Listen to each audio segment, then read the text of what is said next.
Pengajian kedua yang akan disampaikan oleh Al-Mukarram Tuan Guru Haji Iskandar MPDI. Kepada beliau kami haturkan.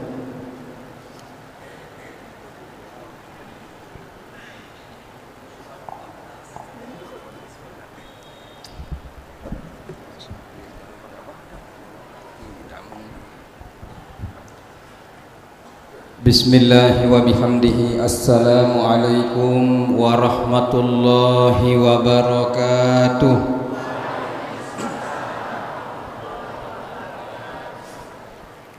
Alhamdulillahi rabbil alamin, wassalatu wassalamu ala ashrafil anbiya'i wal mursalin wa ala alihi wa sahbihi ajma'in. Allahumma aslih ummata Muhammadin sallallahu alaihi wasallam wa farrij an ummati Muhammadin sallallahu alaihi wasallam warham ummata Muhammadin sallallahu alaihi wasallam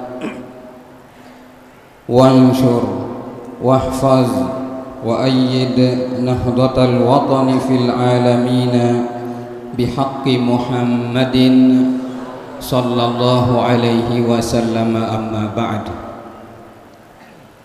Yang kita sama-sama hormati dan muliakan,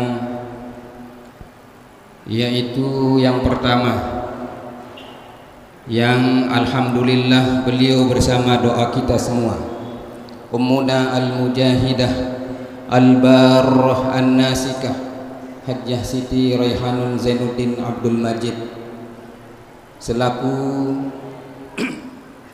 Ketua atau Rois Am Dewan Mustasar Pengurus Besar Nahdlatul Watan, langsung dengan Katib Am yang alhamdulillah berada di tengah-tengah kita semua, yang kita sama-sama hormati dan muliakan, Al-Mukarram Maulana Syekh Al-Arifu Billah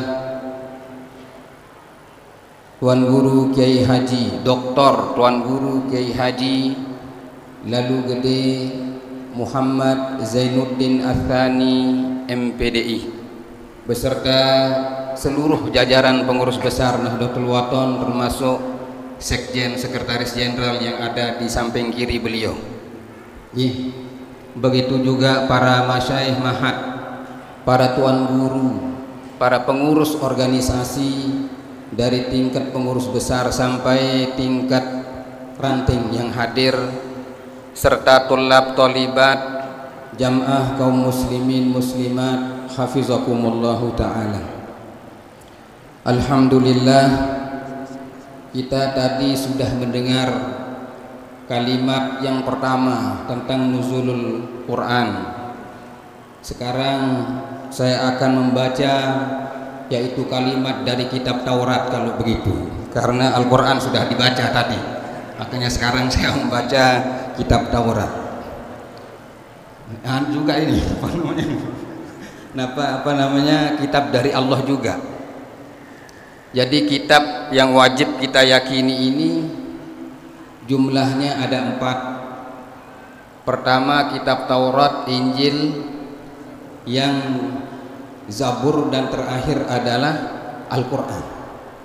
Sekarang saya akan buka yaitu isi daripada kitab Taurat saja, karena Quran sudah dibaca tadi, yaitu riwayat dari imam besar yang bernama Wahb bin Munabbih. Qala, beliau berkata, wajadtu fit Taurati arba'ata asturin mutawaliyatin. Katanya beliau, saya menemukan di dalam kitab Taurat itu 4 baris yang beriringan.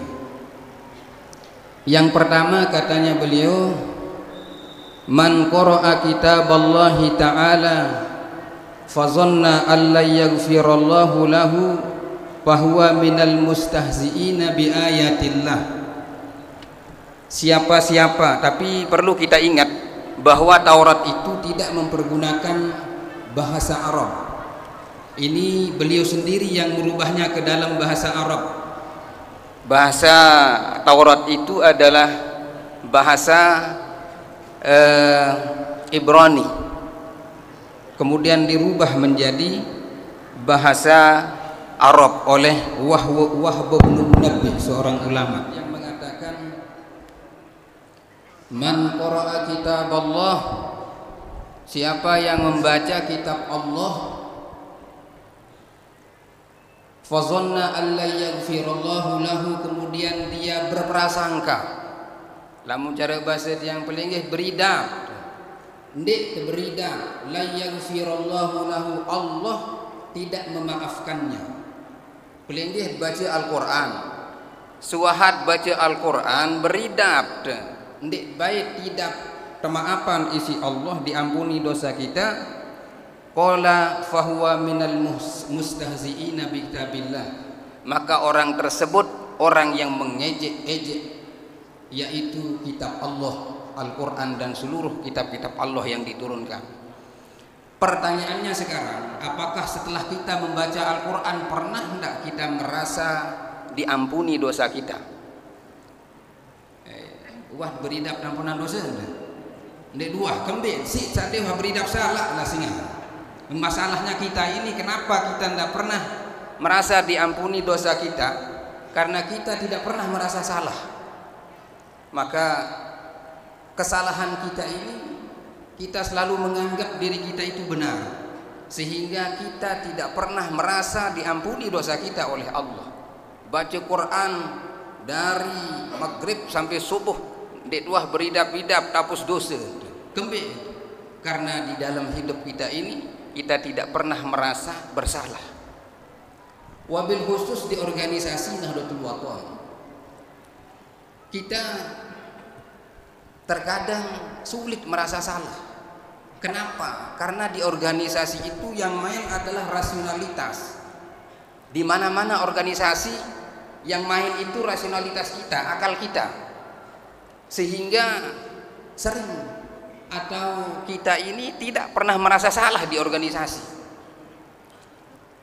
Kenapa kita tidak pernah merasa salah? Karena organisasi bukan tempat dosa, tapi tempat berjuang. Setelah itu perlu yang paling perhatikan bahwa organisasi Nahdlatul Wathon ini bukan organisasi seperti organisasi yang lain. Organisasi Nahdlatul Wathon ini dibangun dari guru menghasilkan sebuah murid, kemudian murid-murid inilah yang minta kepada Maulana Syekh untuk membangun organisasi ini.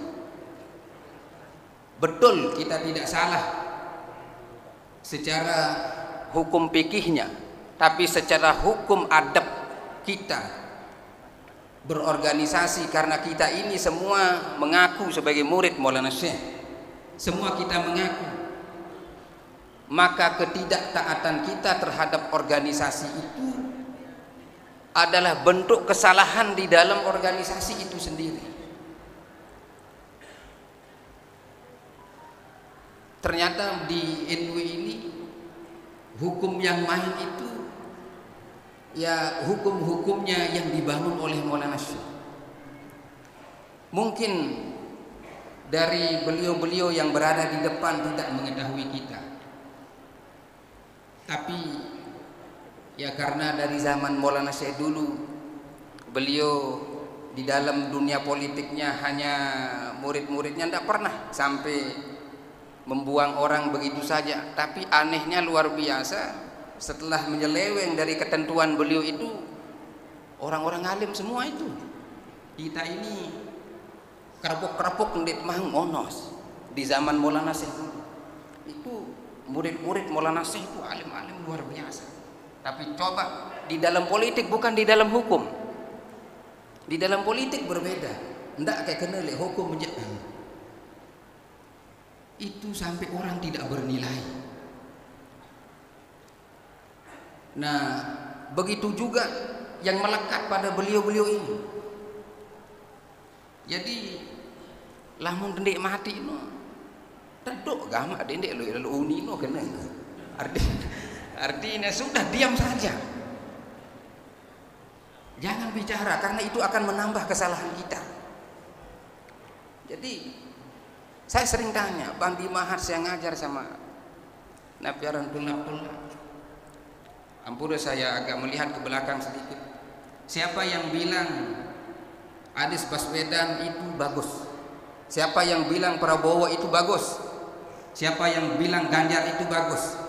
Saya bilang begitu. Oh, saya mengatakan ini lebih bagus. Wah, bergaul menuh nih kan. Paling TV doang tom serius nih.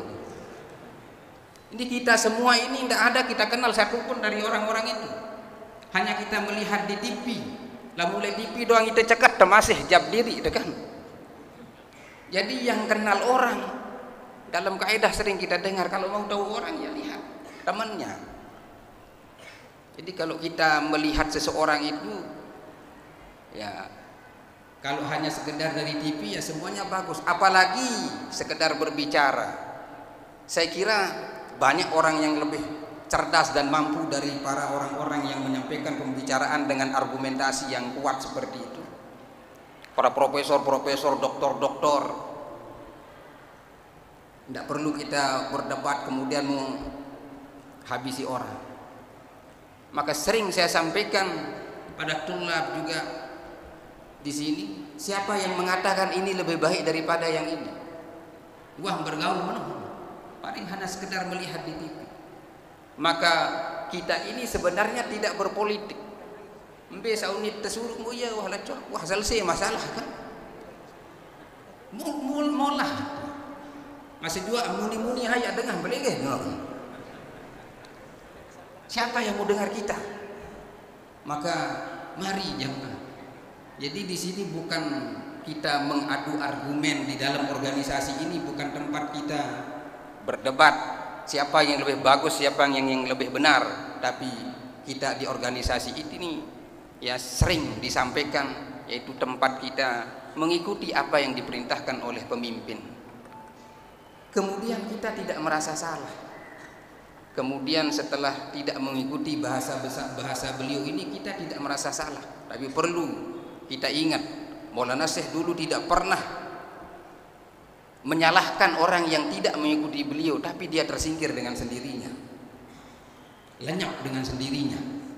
Dan itu pelunggu-pelunggu Wika pada tahun 1981 sebelum 1982, murid-murid Maulana Syekh yang luar biasa. Maka mari kita semua menjadi warga Nahdlatul Wathon. Sudah apa bahasa beliau sudah selesai.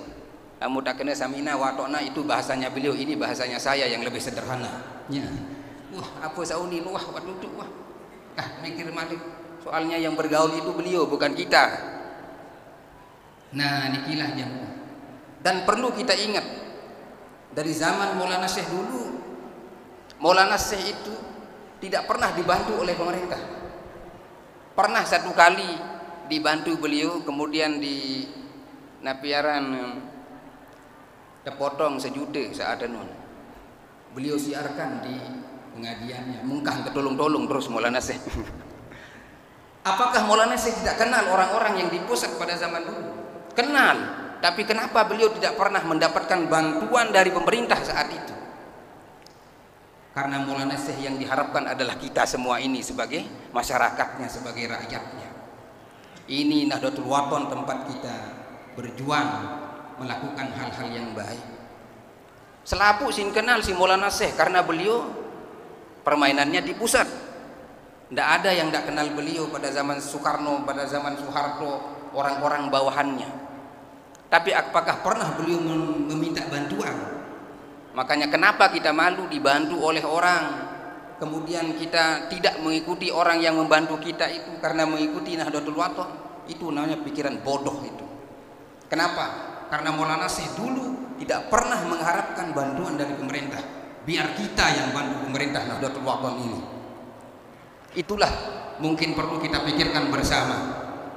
Yaitu mudah-mudahan ada manfaatnya karena saya diberikan waktu tadi sebentar ini. Dan mohon maaf ini dek waktu pada anda kasur apa arah nun.